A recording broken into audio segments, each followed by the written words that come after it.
First ever left-hand pianist to graduate from the institution since it was founded. Born without his right hand, he only started playing the piano at the age of 14. Please welcome Nicholas McCarthy.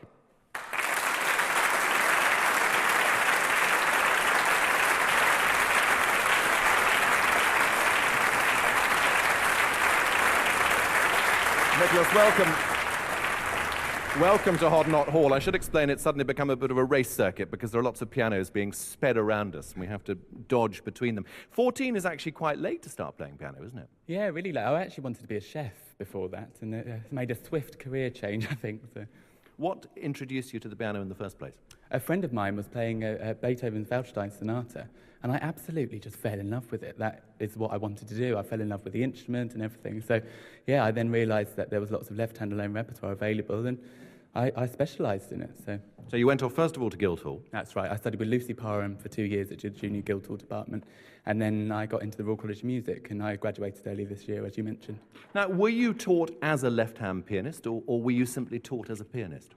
I think I was simply taught as a pianist. I mean, most teachers and pianists do know quite a lot of left-hand alone repertoire anyway. They maybe have come across it. So for me, I think they just taught me as they would any other student, but just obviously on different repertoire. And the story of a lot of that left-hand piano repertoire is fascinating, isn't it? A lot of it came out of the First World War.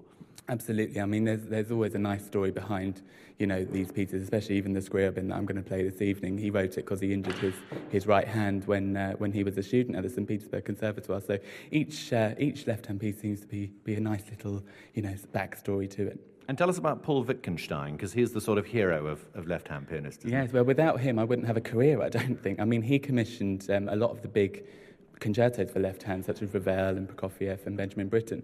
So without him, I wouldn't have much to play, really. So. How are we getting on with the piano?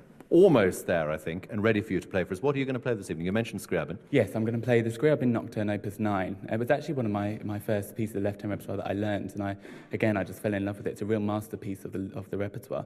And my second piece I'm going to play is the Bach Liszt Fantasy in G minor, which is actually my own transcription of it. It works really well for left hands. So, yeah. And is this something that gives you lots of pleasure, making transcriptions? Because, I mean, that means the world's your oyster, doesn't it, in terms of what you can then play? To be honest, the Bach Liszt is actually my first transcription. I haven't really had to venture that much into transcribing my own stuff yet. So, yes, it's my first try at it. So.